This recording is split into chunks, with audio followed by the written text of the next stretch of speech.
पूजनीय कवि श्री माखनलाल चतुर्वेदी जी की एक कविता है जो कहती है, मुझे तोड़ लेना वनमाली, उस पद पर देना तुम फेंक, मातृभूमि पर शीश चढ़ाने, जिस पद पर जावे वीर ने। इन्हीं शब्दों को याद कर कर सियाचिन में हमारे जवान हों या शहीद कारगिल के सुरक्षा के समय पे हों या ऑपरेशन सिंदूर को लेकर हों या ऑपरेशन महादेव जो हुआ है, उन सबको याद कर कर नमन कर कर मैं उनकी शौर्य गाथा में उम्मीद करती हूँ हमारा देश सदैव गाएगा।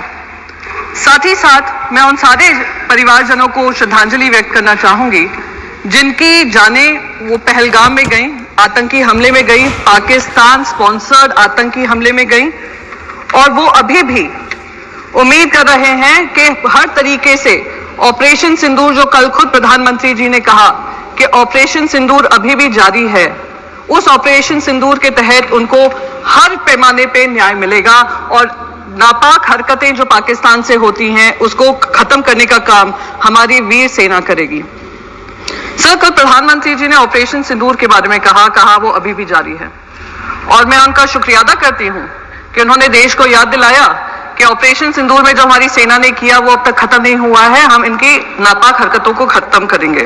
पर कुछ सुझाव मेरे भी हैं। जब पहलगाम हुआ था मेरे मन में भी बहुत सवाल थे। 2 हफ्ते पहले वहां पे गृह मंत्री जी गए थे और उन्होंने कहा था आतंकवाद को बिल्कुल समाप्त कर दिया है। 2019 में जो 370 धारा हटी थी, कौन भूल सकता है गृह मंत्री के वो शब्द जहां उन्होंने कहा था पीओके के लिए हम जान भी दे देंगे। तिरंगा यात्रा हुआ था, हम पार्लियामेंट्री डेलीगेशन जब गया था, हम जाने से पहले तिरंगा यात्रा हुआ था जिसमें गृह मंत्री ने कहा अब बातचीत पाकिस्तान से होगी तो सिर्फ पीओके को लेकर होगी। तो जब ऑपरेशन सिंदूर जारी था और अचानक से उस पर फुल स्टॉप लगा, मन में सवाल तभी भी था कि क्या हुआ जिस वजह से हमें ये सीज फायर करना पड़ा, क्योंकि हम सिर्फ पीओके की बात करना चाह रहे थे। तो अब क्योंकि ऑपरेशन सिंदूर जारी है और प्रधानमंत्री जी ने ये कहा है, तो मैं बस 2-3 चीजें उनके सामने कहना चाहूंगी। सर, ऑपरेशन सिंदूर का हर हिस्सा, चाहे वो फिल्म इंडस्ट्री हो, चाहे वहां की न्यूज चैनल्स हो, चाहे उनके इन्फ्लुएंसर्स हो, हमने सब पे पाबंदी लगाई। सर, अब समय आ गया है कि क्रिकेट पर भी पाबंदी लगनी चाहिए। सर सर, हमारे विदेश मंत्री ने कहा कि मैं गर्व होता है इस बात का कि मैं उस पार्लियामेंट्री डेलीगेशन में शामिल थी जिसकी जिम्मेदारी मुझे सरकार ने दी थी। हम 33 देशों में गए। हमें वित्त मंत्री मिनिस्टर ऑफ एक्सटर्नल अफेयर्स कह रहे थे करीब 100 देशों से बातचीत हुई। मैं तो कह रही हूँ गृह मंत्री जी से, सर आपको बहुत जगह फोन करने की जरूरत नहीं पड़ेगी, एक इंटरकॉम पे ही फोन कर लेंगे।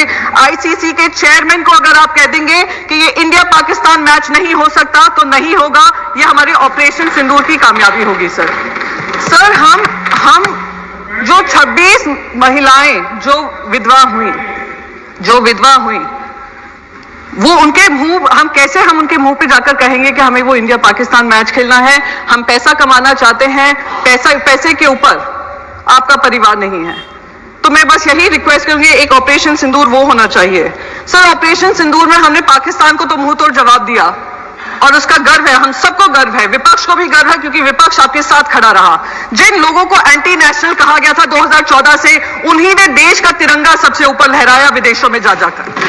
मेरे को उसका गर्व महसूस होता है। सर, पर जो हमारे यहाँ पर पहलगाम को लेकर इंटेलिजेंस फेलियर हुआ उसकी जवाबदेही किसी ने ली? सर, क्या हमारे इंटेलिजेंस चीफ का इस्तीफा मांगा गया? जी सर, मैं खत्म ही कर दूंगी, मैं ज्यादा समय नहीं लूंगी सर, बस 20 सेकेंड में खत्म कर दूं। सर, उस इंपॉर्टेंट मिशन का हिस्सा थी इंटेलिजेंस फेलियर जो हुआ, उसके तहत किसी ने भी इसकी जिम्मेदारी लेते हुए इस्तीफा लिया? इस्तीफा होने चाहिए सर। तब तक ये ऑपरेशन सिंदूर कंप्लीट नहीं होगा जब तक आउटसाइड वर्ल्ड को तो हमने पाकिस्तान को 2 टूक जवाब देकर अकाउंटेबिलिटी तय की, जब तक इंटरनल अकाउंटेबिलिटी हम तय नहीं करेंगे। 20 सेकंड हो गए। जय हिंद।